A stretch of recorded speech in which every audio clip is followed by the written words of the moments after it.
have our third guest. Aastha. The next Aastha guest. with us today, and she is the co-president of McMaster Diabetes Association, so I'm so happy that you're here with us today, and yeah, you can start off by just introducing yourself. Oh my god, the hardest question ever. Introduce yourself. I feel like everyone's like the conventional. I'm in my 4th year of the Bachelor of Health Sciences program at McMaster. But obviously I think we're all so much more than that.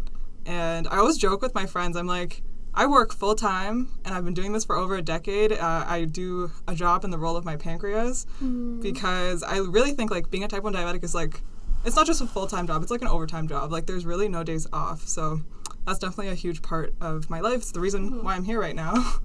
It's also the reason why I'm studying at McMaster, but I guess we'll get into that at some point.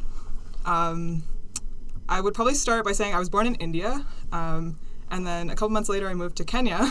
So I lived there for a couple of years when I was really young, and then we immigrated to Canada, and then I was diagnosed with type 1 diabetes. Life changed, and I think just growing up I was always very like drawn to the healthcare field, seeing how like insulin and technology has just like literally kept me alive. Like that's again the reason why I'm sitting here. So I think I just have so much appreciation for health and wellness, and that's why I'm here in the BHSC program. Yeah, that's really interesting. I didn't know you moved to Kenya. Why'd you move there?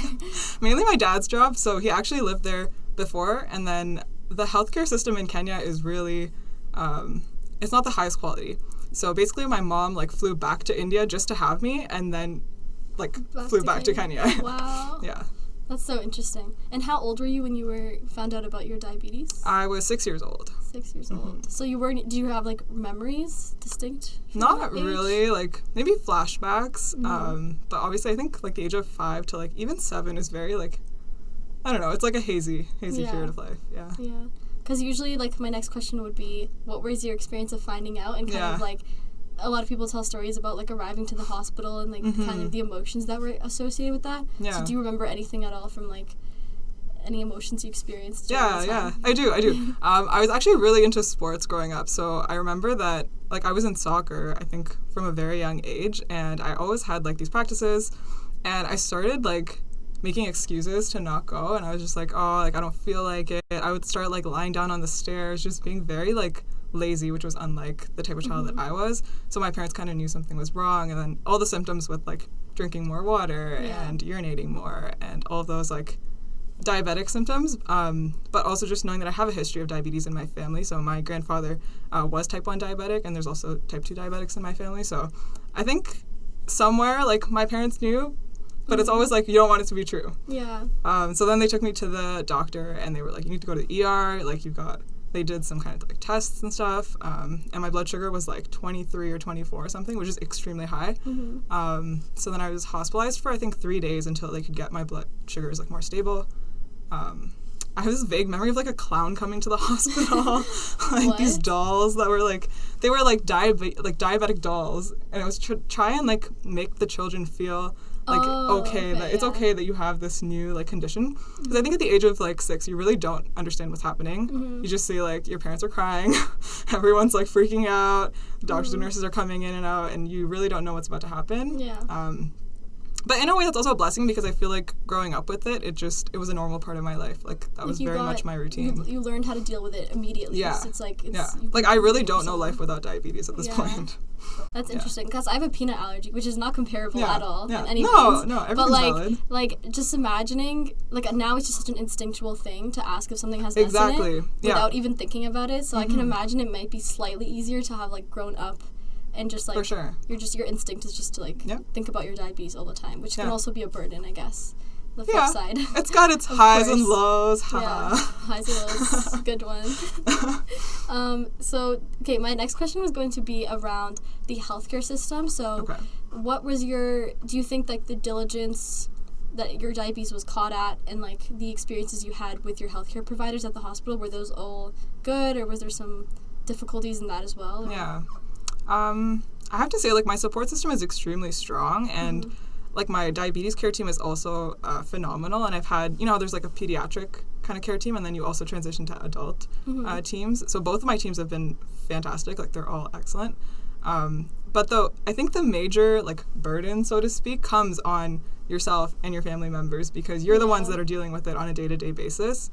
You have these appointments every 3 months or 6 months, but it's really just a conversation that's like, hey, how's it going? Yeah. You doing good? Okay, we'll see you next time, right? Because it is a chronic disease. It's lifelong, so there's only so much that they can do to kind of keep you on track, and the rest is kind of on you to take care of. The one thing that I would say I wish there was more emphasis on is your like emotional health, because yes, diabetes is a physical disease, and it's important to keep your A1C in range. It's important to kind of be healthy in that sense, but there's a lot of burden on the mind, right? It's a lot of stress. There's burnout in terms of like taking care of yourself. I think I read the statistic where it was like diabetics make 180 decisions a day, more than like the regular person, and that's like crazy. That's a lot of decisions. That is a lot of decisions. Be making, I didn't know that. Like even right now, if I glance down at my watch, I'm looking at my level 8.7 stable. I'm like processing that information constantly.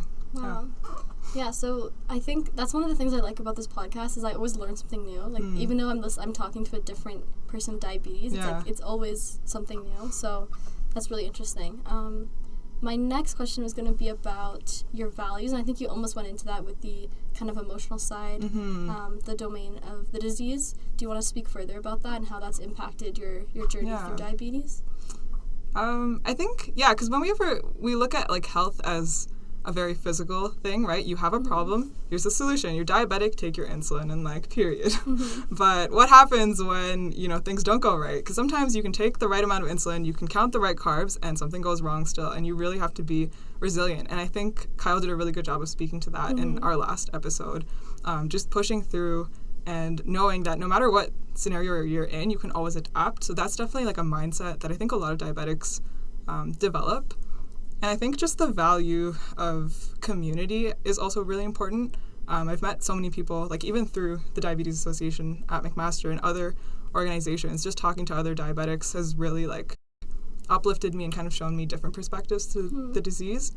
So just like holding close, like sticking together. I know it's very cheesy to say, and like people are probably listening to this like, okay, community. But if you think about it, like without community, like who are we, right? Yeah, exactly. I know the BHSC program also really like talks a lot about that. But I really think that without your support system, without these organizations that do all this advocacy work, without the people that you can talk to kind of make it through every single day, we really wouldn't be where we are. Yeah, so, for sure. Yeah. I think you mentioned your family and how they dealt with the diagnosis a little bit. And do you think that has played an essential role in your support system? And how do you think they've kind of dealt with the disease? Did they like learn a lot about it afterwards and help you through it? Huge. Like my mom is literally like, I would say like, I say I'm the pancreas of my, no, she's like, she's behind the scenes, like growing up, even right now, like she's always, so, okay, the interesting thing is like on the Dexcom continuous glucose monitor app, you can get your like levels sent to any like family member or any friend even. Yeah. So she's always getting my blood sugar levels, and she'll kind of remind me, she'll text me like, hey, did you do what you need to do? Are you alive? Are you good? That's really cute though. Yeah. She just gets like, she's always following up and just kind of there for me to make sure, because a lot of times it's like, diabetes is a huge priority, but it's like if I'm writing a test, my blood sugar's going low, I want to finish the test, but I also need to take care of myself. And sometimes those priorities, like that line gets a little blurry because you're obviously like trying to balance both priorities. And I think she's always there to kind of ground me. Has that ever happened, like during exams? Oh, 100%. Actually, so like in school? Yeah. At McMaster? Not at McMaster, but basically in grade, I think 12, my calculus culminating. I'm usually pretty good. Like I let my level go higher, so it's like I know I'm gonna make it through, because obviously when you're low, you get blurry vision. You're not able to process properly. It's kind of like being drunk, comparably.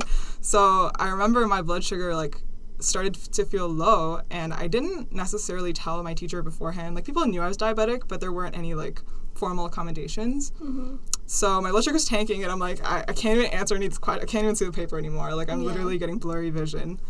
So I just tell the teacher, I'm like, I need to like drink juice. And I'm trying to explain to her, and she's not understanding really what's happening. She's like, okay, like do whatever you need to do, but hand your paper in.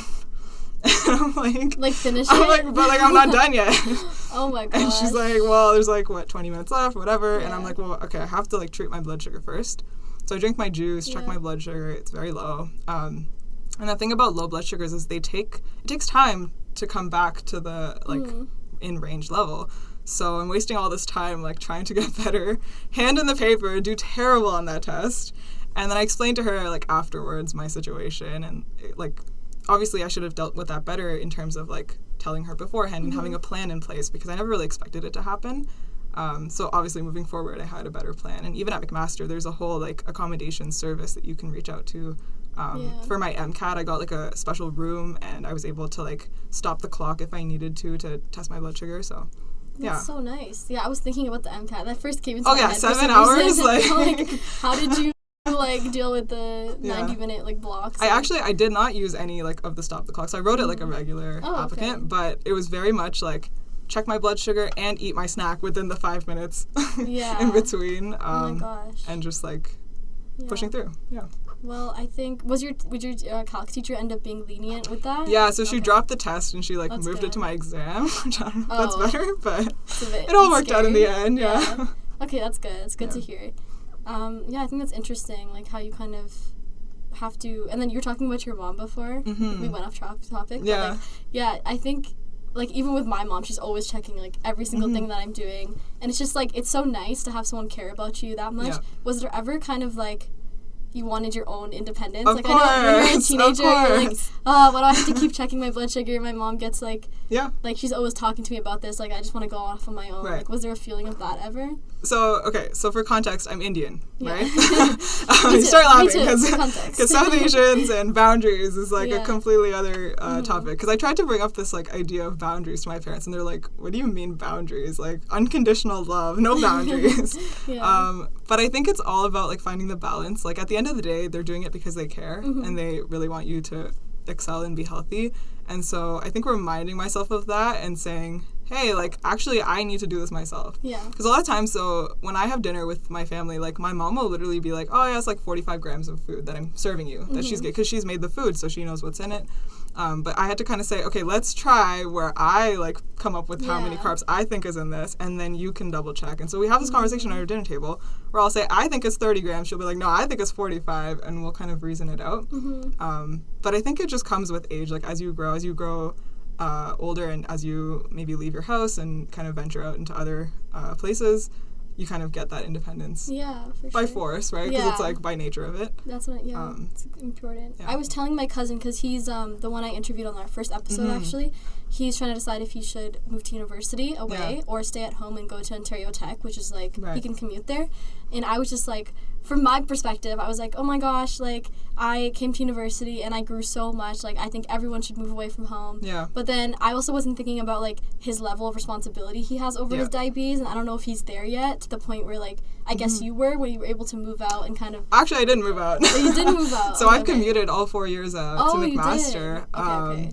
But I still think, like, the experience of being on campus for, like, 8 or 9 hours is equivalent. Still, the one thing that I think I haven't really experienced is, like, having to sleep, like, okay, the biggest fear for a diabetic is to go into, like, some kind of coma while you sleep, right? If your blood sugar tanks and you don't wake up. You know, we have all these alarms, but I swear I sleep through, like, all my alarms. Like, I'll sleep through my wake-up alarm, too. So it's kind of useless. Like, I just have to rely on my instinct to wake up and, like, grab the juice that's next to my bed and just drink that. So I think my parents' fear is, like, okay, what happens if she's going low, she doesn't wake up? And at least if they have their, like, they're getting my levels, they're able to wake me up in that sense. But I think it's, like, transferring that responsibility to someone else. So if you have a roommate, maybe that roommate can be helpful to you, or if you have a partner, your partner can be helpful to you. So that's really interesting. Support system, like, the hugest, Because I know my aunt, she's always like, well, she's really, like, a light sleeper now, because any type of alarm that she can hear from, like, the second floor, because he sleeps on the second floor, and they sleep on the third floor, and, like, she's just, like, always awake. I feel like she doesn't sleep anymore. Okay, not to plug this company, there's this new, like, I forget what it's called, like, we'll put it in the description maybe, but it's basically this light bulb that changes color based on your blood sugar level, and apparently a lot of parents and, like, partners find this really interesting, because you can just, like, open your eyes, see what the level is, and go back to sleep, rather than having to, like, reach for your phone or, like, ask them what their level is. That's interesting, actually. They're so, like, the technology out there is crazy. There's so many new, like, innovations. Yeah, I feel like that would be really helpful. Okay, next thing, what would you tell your younger self? This is, like, common interview question, I feel like. But, like, anyone, or, like, and someone who's just been diagnosed with diabetes, any, like, kind of lessons that or any mistakes you've even made that you'd like to, like, pass on and talk about? I would say you're not alone, because I feel like a lot of diabetics like, if you're at, like, high school, I feel like I was the only diabetic there. At university, I was able to meet a couple more through this association. I think we have, like, 18 or 19, like, ambassadors, which is super cool. But we also didn't have that up until this year. So it's, like, I feel like the diabetics are all really, like, dispersed in the general population. And so it feels very lonely because you feel like no one understands and you're going through this alone. But I think using social media to connect, or these organizations, and finding people who understand, again, that community aspect is so important. So you're never alone. You're never, like, without any support. It's really on you to seek it, though, right? Because it's not just going to come to you. So you have to kind of put yourself out there. You have to ask for help when you need it, and it's okay to ask for help. So I think that's one piece of advice I would give myself, because I feel like I was always trying to just do it myself, and I had to kind of remind myself that, no, I actually have a lot of people that care about me and that would support me in that sense. So it's really hard asking for help, I think, because you don't want to seem like you're... I feel like it's also a person of color thing as well. It might be like an intersectional thing, because like you're kind of assumed to take on more responsibility, and like I think there's like a term called minority tax, which is also really like, I feel like it can intersect with diabetes in a big way. For sure, yeah. So yeah, that's really important. I was gonna say something else, but I forgot. I'm trying to remember. Me every day. Oh my gosh. I was gonna ask about if you had any sort of breaking points. Like, this is like any sort of times where you were like so fed up and you were just like, because I know my cousin talked about it and it really opened my eyes. He was talking about how it was like in the first few years of his diagnosis, he started going to therapy after this, but he was at a point where he was just so, I guess, like exhausted with like having to check his blood sugar all the time. And kind of the motivation. He was losing motivation. In essence. Yeah. I think I've been pretty blessed. I haven't really reached a breaking point yet. It's been, we'll knock on the wood. I think part of that reason is because I was so young, I just kind of accepted, like, this is how it is. And this is how it's going to be. And I can't really, like, it's not in my control. Like, I feel like we've been hearing there's going to be a cure for, like, the past 10 years. There's no cure yet. And it's kind of just accepting that we have all this phenomenal technology that makes life so much easier. And I think using it to its best advantage is, like, our best bet right now. So I've always been hopeful in that sense.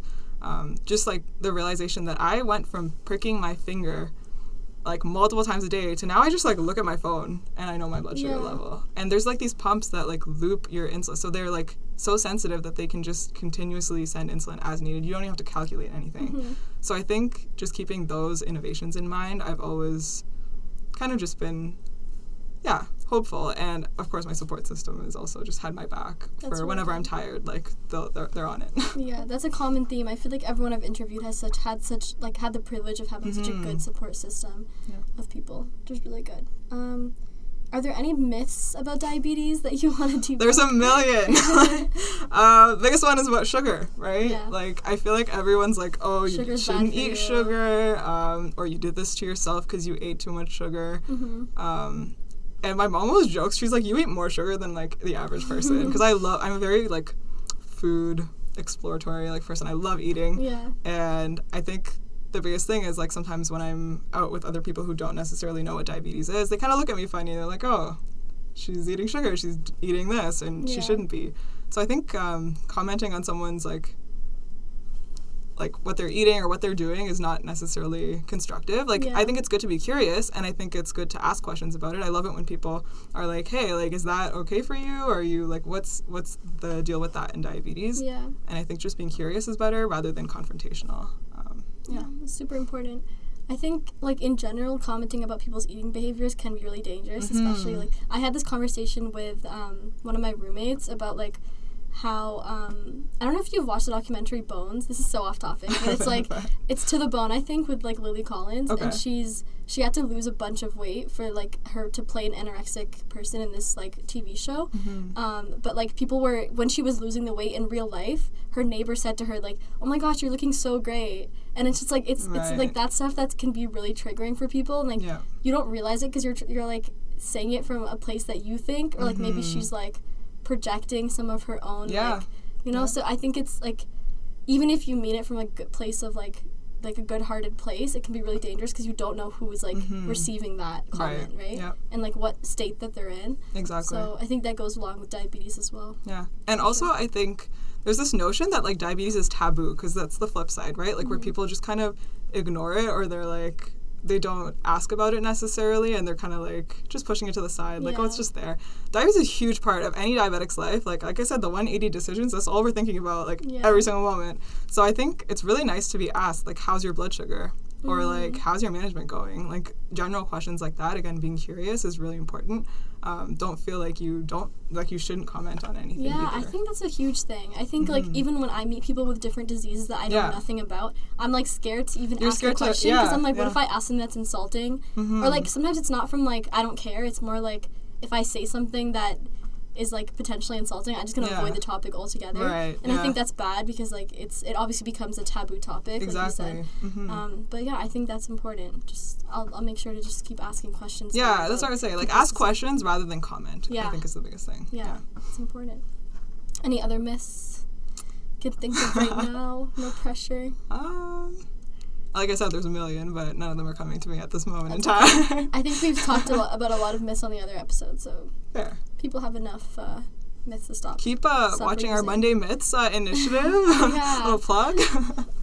No shame plug. Okay, so, do you think people with diabetes, I mean, this is kind of like, it goes along with, like, the special accommodations thing, but do you think people should get those special accommodations, and, like, what level of special accommodation do you think in schools, elementary schools, or in university, or even in, like, the work environment do you think diabetics should be getting? Yeah, I think, so it's interesting you term it special accommodation. I think it should just be accommodation, right? Yeah. It's not really something special because it's something the person needs, right?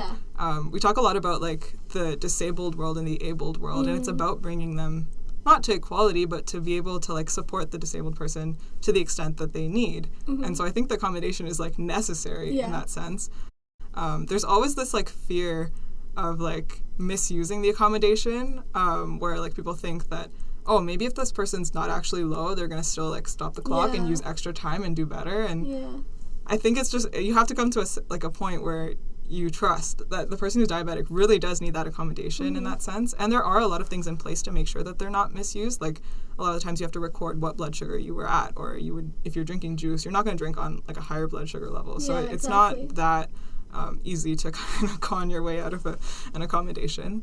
But I think that the whole thing with the exams, being able to stop time and to treat is important, because if you let the time run, like I said, it takes a lot of time to sometimes bring that level back up or bring it back down. So I think that is one accommodation that should be, like, widely advertised, because I think, like I said, there's very few diabetics sometimes at one elementary school or one high school, and so they're kind of just like, okay, this person's diabetic, that's it. And I feel like if there were multiple people who are diabetic, the accommodation would be more prevalent, but it's really, you have to advocate for yourself, and you have to kind of set that stage yourself and say, I need this, rather than the school saying, do you need this? Yeah. I think, like, identifying that it's a need, it's not, like, something on top, that's really important, right? Yeah, it's not a luxury, it's literally a necessity. You're meeting, like, the basic needs that everyone else has, you're just, like, below it, and like, you're bringing people to the same level.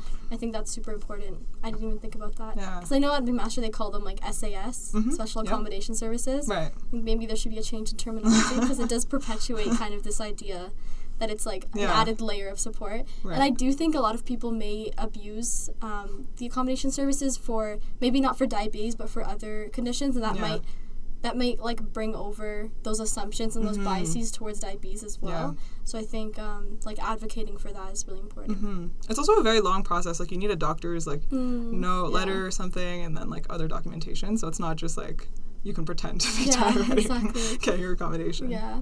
Okay, very important. And do you think that your diabetes has prevented you from doing anything that you've wanted to do? I think the glorified vision of diabetes is nothing can stop you, right? Like, T1D doesn't define you. Yes, it does. Like, for example, this morning, my blood sugar was high. I wanted to eat lunch. I was hungry for, like, 5 hours.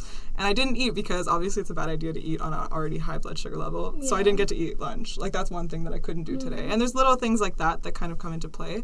Back when I used to play sports, a lot of the times my blood sugar was not high enough. It was on the lower side, and I had to, like, sub out of that quarter or not play. So there's a lot of little things that I think can happen along the way, but there's also ways to, like, equally propel yourself and do the things that you want to do. I can't say there's something that you can't, like, any diabetic can't do. Like, I think even, like, becoming an astronaut, I know there were some concerns about, like, diabetes in space and how you can, like, administer insulin and take care of your blood sugars in that environment, but anything's possible. Yeah, really. with the technology, I feel like there's probably definitely advancements for that.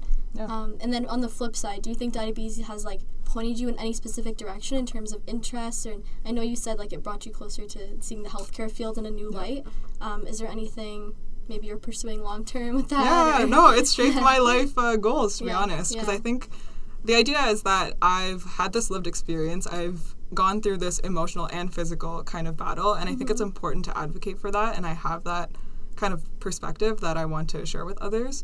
So I think one of my my overall kind of mission, and it feels scary to say this officially on a podcast, but it really is to, I think, practice medicine, advocate in medicine, educate in medicine, and research in medicine. So those four kind of pillars, because I think it's important to push the research that's happening in these fields to continue learning about whatever conditions there are. Important to advocate, and I think all diabetics grow up being their own advocate, but to advocate for other people as well. And then also to be able to practice, to change how sometimes when you come into a clinic, you want to be asked, like, how are you feeling? Yeah. Like, it's not just what's your A1C, it's also, like, how's life? Like, are you eating well? Are you sleeping well? Kind of like a holistic picture. So I think that's kind of shaped my kind of direction in what I want to do. That's really cool. I volunteer at a cardiology clinic, and we don't see type 1 diabetics, but we do see some type 2 diabetes patients and different patients with like heart disease and things like that. And I think like one of the things that Dr. Kernio does really well is like he does provide that holistic picture, and like we ask about like we have a set list of questions asking about like how are you feeling in general, and then like they go after that initial question, they go into specifics about like, are you having chest pains, are you having this, but like the initial like the rapport building thing is such a big part of it. And I think he also does a really good job. You were talking about research-based medicine. Does a good job of like keeping up to date. Like even though he's like of an older generation, which I feel like they can like, there's an assumption that older people can be stuck in their ways and kind of practice the same medicine they've been doing for years. But I think he does a really great job of like keeping on track of webinars and any new research that's come out, especially with diabetes technology. Yeah, I think that's really cool goals. Thanks. I'm excited for you. What has been the most difficult part in having diabetes? You might have talked about this already, but has there been any like challenge that in particular has stuck out to you? Not particularly, but I would say like the complexity of diabetes like just leaves me kind of like, what? Why? A lot of the times, like I mentioned, you might have a blood sugar level, you treat it exactly how you're taught to treat it, and it just doesn't go right. Like something goes wrong, and you have no idea what, because there's a million factors that affect your health, right? It could be the stress, it could be like if you didn't sleep enough or you're not drinking enough water, and that could influence your blood sugar level. Like literally stress is such an interesting thing, because I always find before my tests my blood sugars are high because like cortisol is like pumping through my blood, right? For sure. So I think the complexity and just kind of pushing through that, okay, I'm not always going to know why it happened, I just have to react and continue.